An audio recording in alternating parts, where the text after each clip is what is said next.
Juan Woodcock, Tumbab, Elisa Galinero Pibas. A round of applause, please.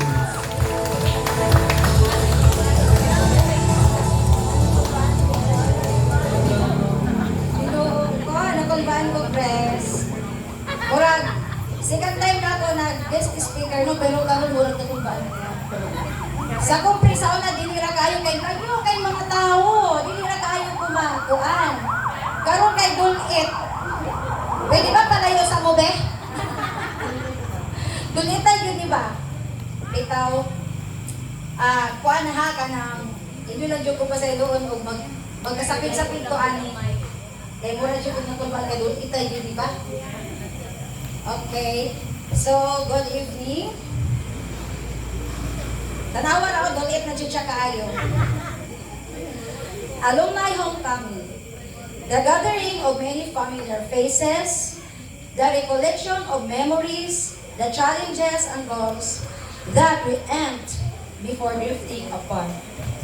This is an event where every person goes to relive the glory days within their beloved alma mater and rekindle the bliss of once being a student. Ladies and gentlemen, good evening. It is an honor to be back on this campus, surrounded by the different faces and familiar faces, and cherished memories of my time at Cagbas Elementary School. But before, Cagbas Primary School pa ni siya. Dili pa yun ari ang Cagbas, pilarang ni kabuok dili. Tulogan ni ka rooms o multi-grade pag yun. Tulog ka teachers, upat ka grado. Looking back, I can honestly say that my years here were transformative. Yes, it is. Kung sa nagod ka ito mga panahon na, di ba, Gi? Kita kito dirigi, nag-uban, Gi. Murag amo gining ground sa una. And, kato mga panahon na, mga sipunon kami. Dili pa mi kabalo mo, ariglar sa amo ang mga kaning mga kaugalingon kay. Syempre, wala pa uso sa una mga kuan ka ng mga make-up.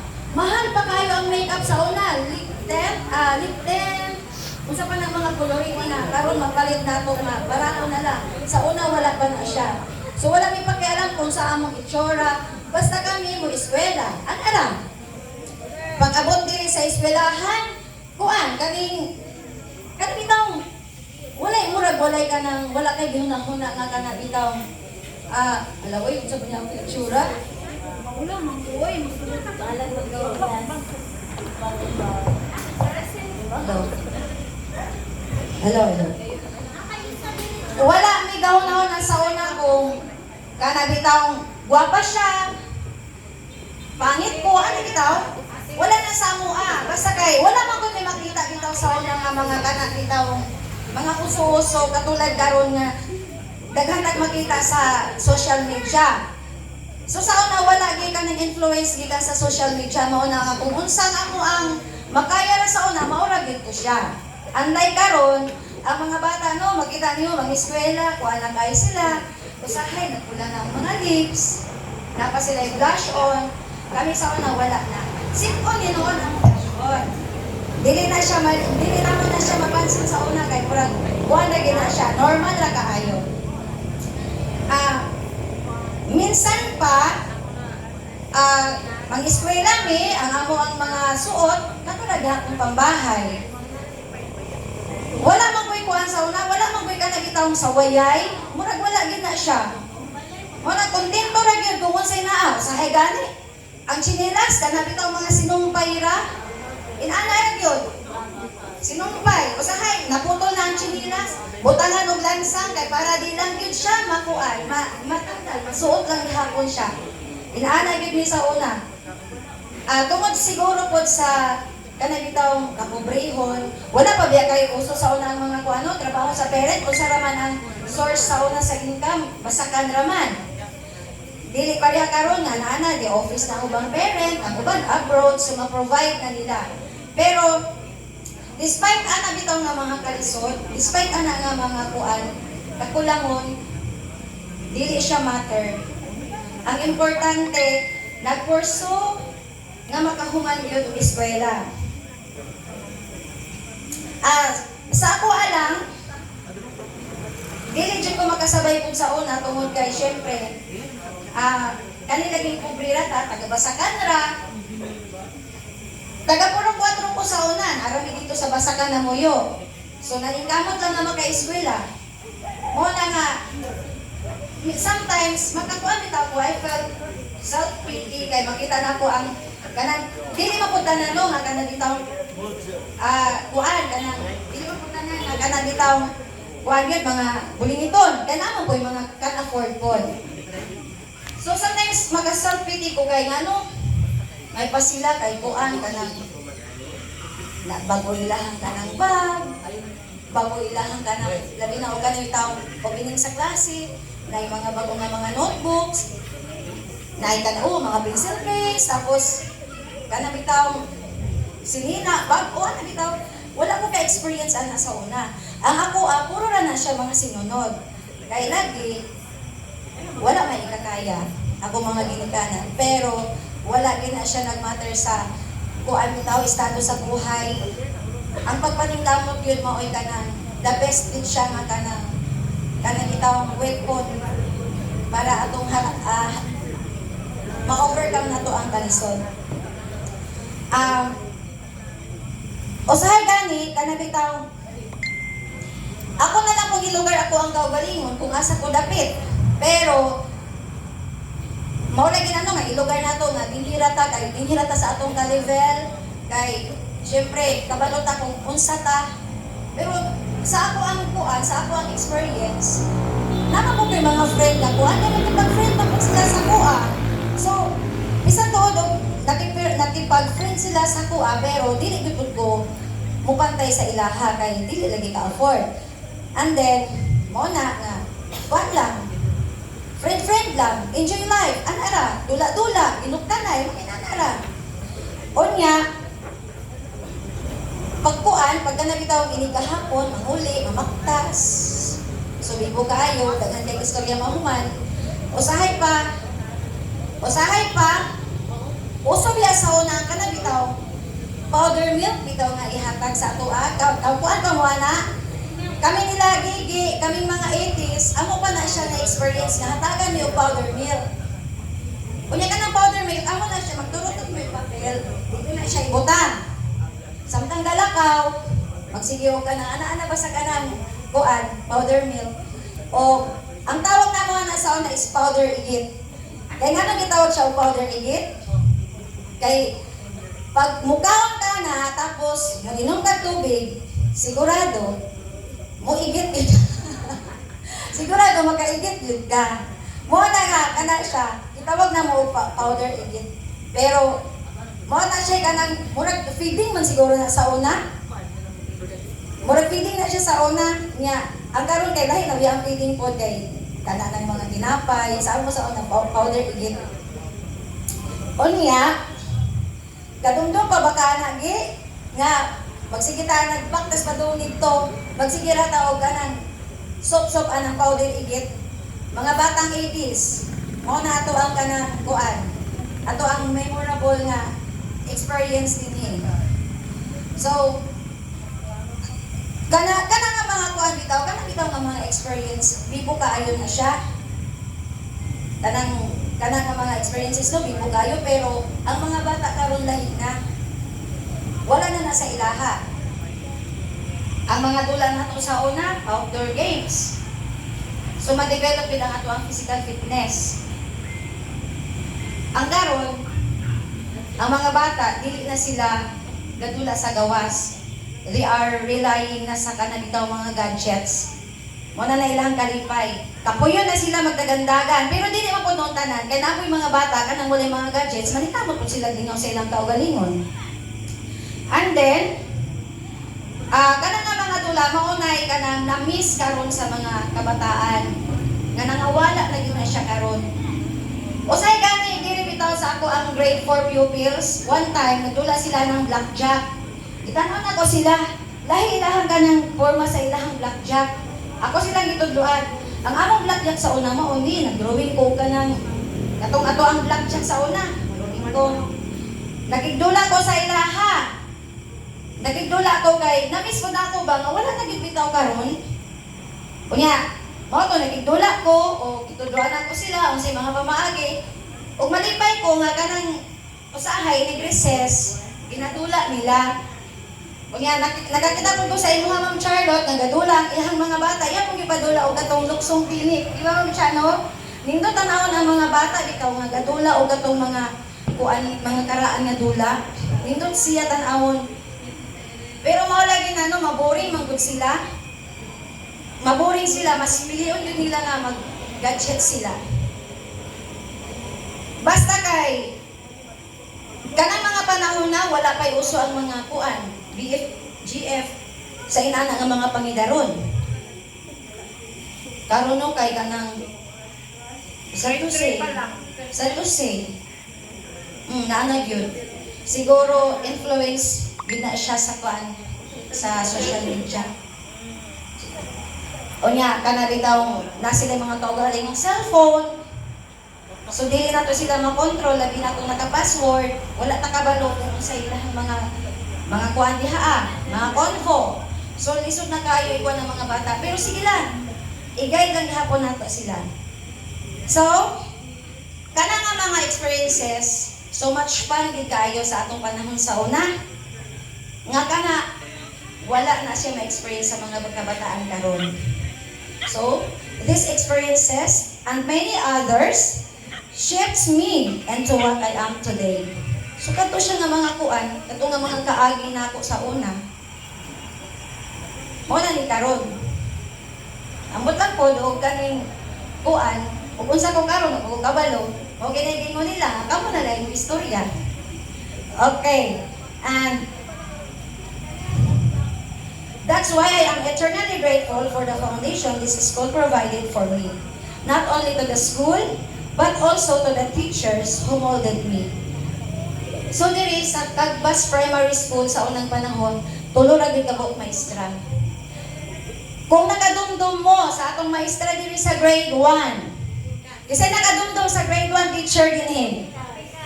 Yes, si Ma'am Thelma A. Ficas. Wala dyan ko kalimot sa iya. Bisan wala na ko siya na teacher, kaya wala man ko dili na grade 1. Salvation man ko. Pero dili ko kalimot sa iya, kaya nga no, paibton ko niya sa iyang uban, nagagumay kaayo. Kada udto, ibot og uban. Ikaw kay naka-experience ka nang ibot og uban ka Ma'am Ficas? Wala ka. Ako nakadumdum jud ko gid, nakaibot jud ka sa iyaha.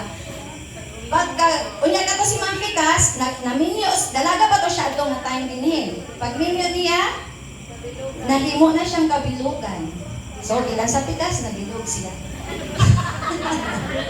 Oo, nabilog siya. O,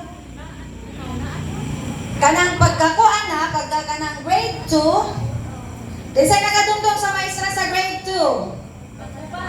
Yes, si Ma'am Almi Bacubas. Si Ma'am Almi Bacubas, hangtod karon dili jud ko kalimot sa iyaha. Kaya nga naman, si Ma'am Almi Bacubas, siya ang nagtudlo og proper writing sa ako, dili lang sa ako, sa ilang mga pupils of course.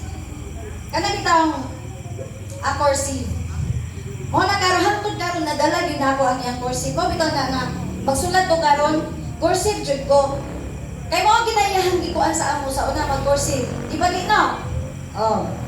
Unya, sa amo pagit sa una, competition kayo di ba? Ang nindot kaayo nga cursive, mo ay mag-una. Sunod na day na hangtod sa katong mga di ka balo mag-cursive. Unya, kami ni Gege, puli-puli ra ning duha. Siya mag-una, ako mag-unaan ara. Pero pag abot sa drawing, wa jud ko ipaglaban kang Gege. Ako ilaban kay Gege pag abot sa drawing. Si Gigi na gid ang the best sa drawing. Sa amo tanan sa una nga grade 2. Si Gigi gid the best sa drawing. Di kina ikalalis gid, di ba? Hangtod karon. So, yan ana si Gigi. Ako sa writing ra ko, sukol ko writing. Pag-abot sa drawing si Gigi na. O pag-abot sa ay nana pag si Gigi kay na isulti to ha, isulti nga ikaw ang kanang sige pabasa sa una sa ating mga classmate. Ano pa sige gigay na. Di ko'y maulo ko na. Ano ba dyan kong gigay? Pero isulti na lang nako. Kaya total, ako naman yung nasulti. Sa una, transferin man ko din Apti kayo bumabasa grade 2 ko. Apti kayo kay maldita kayo si Mama Delo. Di mi ka ulit, di mi ka basa. Maldita kayo si Mama Delo. Ako maisra sa grade 1 sa Salvation. So pag abot na ako din sa Kagbas, master na ko mabasa. So ako himuon ni Ma'am Bakubas na little teacher. Sige pabasa. Kada udto. Muna akong trabaho sa una. O,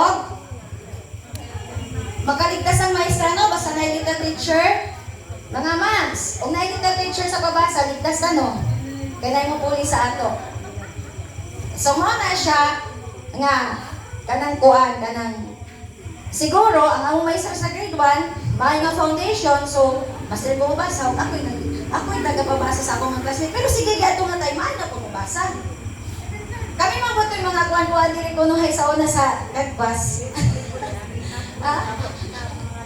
Di ba di kita ito yung mga kuhan-kuhan diri sa Kagbas sa unang panahon, no? Sa akong panahon, apil lang ginako na si Gigi kay. Apil lang ginanako, ako, si Gigi, si Randy Ladaran, kami ng tulo. Kami tulo, magkuhan-kuhan kami, anak. Daghan mo ko din, pero kami lang tulo ang kuhan. Mawit ito bagaan ni Randy din siya, huy, ikaw rin po ito among first sa grade 2. Huy, dili, huy. Ikaw man to. Siya, dili, ikaw lagi, anak ko, ikaw lagi, Randy. Kaya nga, transferin pa ko ato din, dili ko ma-first, anak ko saya, sige rin pa nga tao ni Randy ato. Pagka kuan na, pagka grade 3 na, basta mo na to. Dinawag sa ba? Wala, huy. Huy, dili pa ko kabalo magka-crush. Pagka grade 4, ato na ng biyandi, kasama ko sila. Okay, pagka grade 4, ang among maestra, kadungdong pa mo. Yes, si Ma'am Los Biminda, i-adlaon. Fresh kayo sa ako ang mind. Pati yan, middle initial, yung middle name, kabalo ko, Espinosa. Los Biminda Espinosa, adlaon. Oh, anhin na siya. Kuha na siya kanang katong nga time, siya mong maisar sa grade 3 o grade 4, kaya mo tayo grade pa man ang Kagbas. Mo to nga. O niya katong nga time, mo bitaw ng hoy pictures, mo bitaw ng ganahan jud ko folk dance kay si Mama Adlaon gatudlo. Pasensya jud kayo mga puro wala ini magsayaw ta. Pero kana mga TikTok maglisod ko ana. Mabitaw mga buutan, pwede ako mga kauban nga mga maestra, no? Kaya ano, mamili sa lag-action nga sayon, kaya para daw maka-appeal ko. Hagoy, Ginoo. Kapuyan dito ko anong mga nanang asayaw. Umot lang. Murag wala yun sa ako ang kanang heart ang sayaw. Okay, so mo to siya ang mga teachers din sa una. Napag-iisa si Ma'am Narit, pero wala ko naka-abot kay Ma'am Narit. Kaya pag bali na ko diri, wala na si Ma'am Narit. So padayon ko, no? As we gather tonight, I encourage you to reflect on your own journeys, especially those of the graduating class and the lower years. What dreams have you pursued? What challenges have you overcome? What impact have you made in the world? I am confident that the values instilled in us, like patience, hard work, perseverance, love, and forgiveness, especially the faith in God, all of those have guided you towards success. Guys, let us remember the school to make it all possible, the Kagbas Elementary School, our beloved alma mater, continues to nurture the next generation of leaders, scholars, and innovators.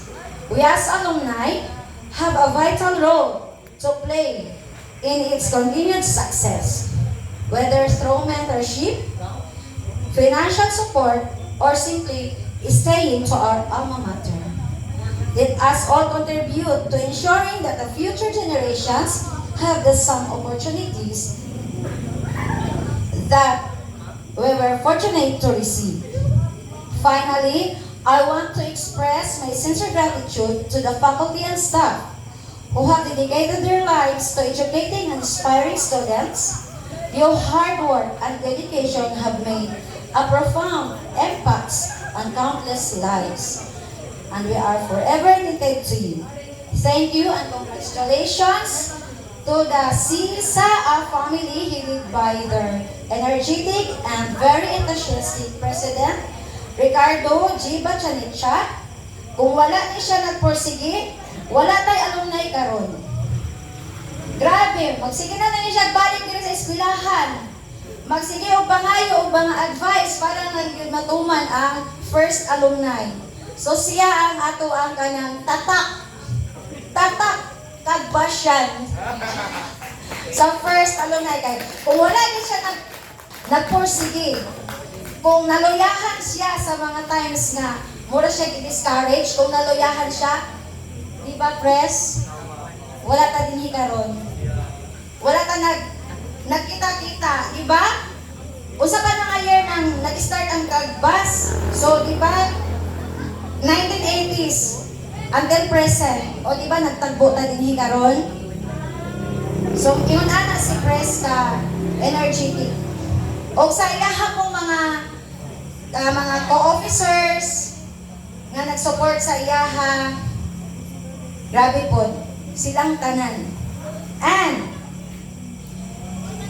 to CES faculty and staff nga nag-wholehearted pod og tabang bisan og kana bitaw nagklase usahay ikuan lang sa kadyut lang mga bata kay na pa mi atimanon o di ba anara wholehearted gito ang tabang po sa ilaha. So thank you mga teachers and all the people behind this activity to make this event successful. Thank you kay sa tanan. Henry Ford wisely said, coming together is a beginning, staying together is progress, and working together is success. Merry Christmas and prosperous New Year to all of us.